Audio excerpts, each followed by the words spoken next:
Okay, so good morning. I woke up and wanted to make some goat's milk, olive oil, beeswax, cardamom, cinnamon, tree smelling soap.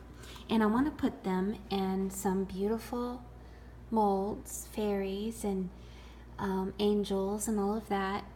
And just make them as gifts because I love making things that are completely natural and good for you and excite you and bring you joy. I mean, I used to love making those giant lollipops with the gummy bears in them, and they're not good for you because of all the sugar, but they're so fun to make and they bring you joy.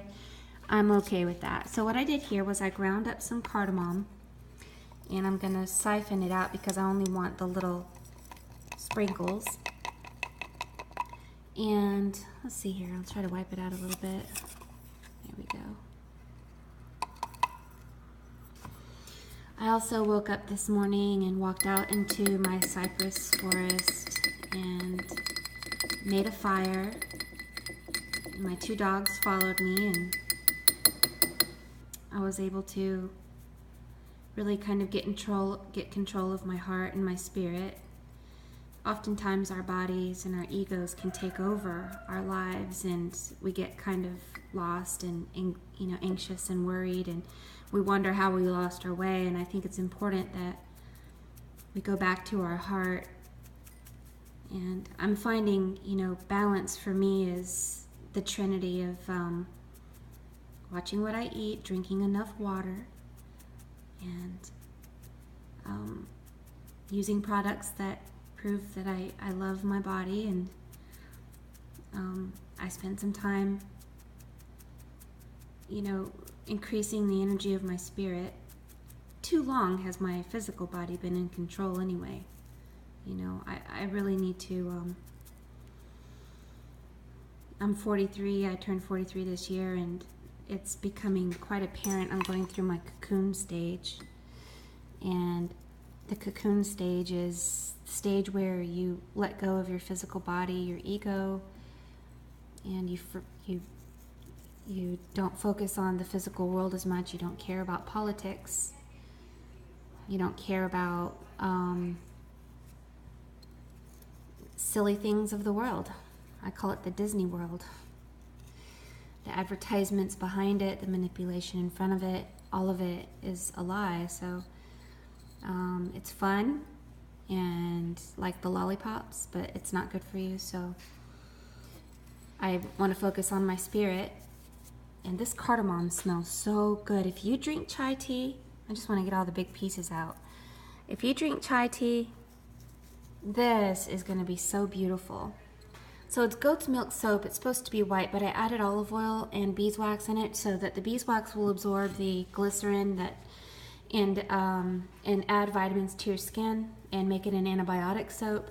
And also I added the olive oil to put more moisture into your skin because glycerin soaps can dry out as well. My husband makes the old-fashioned soap, which is much better for you, but I'm not very good at that, and I don't like messing with lye. And then here's some really good organic cinnamon, and that's going to give it a really pretty brown color for winter or fall and make it smell like chai. The last thing I'm going to do is add my tree oil, which is sandalwood, amber. They all come from trees.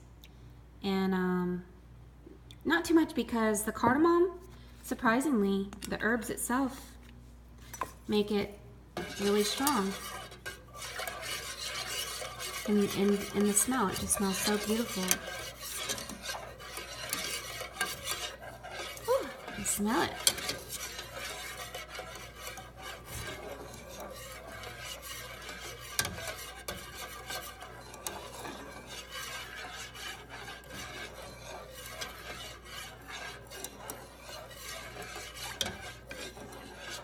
Another thing I did was I took some of this tree oil and I dipped some sticks from my fire into the tree oil, and then I burned it, and it made a beautiful incense in the cypress forest. And one thing I love about the cypress forest is it half the year it's filled with water, so when it's dry right now, there's no ants on the ground. It's just clean, and it's almost like a Celtic paradise with all the beautiful green moss growing on the trees and the birds everywhere, and you're kind of protected in that one little area. I just really love it. What you can do with the rest of the cardamom, they're quite pungent, so what you can do is make cookies, cardamom cookies or cardamom cupcakes with the rest of that. And there might be some medicinal value as far as the skin goes with cinnamon and cardamom, but I'm not really sure. I'll have to look it up. So what I'll do is I'll pour this in the molds, and I will show you pictures afterwards. Aren't we excited? I am. Good morning.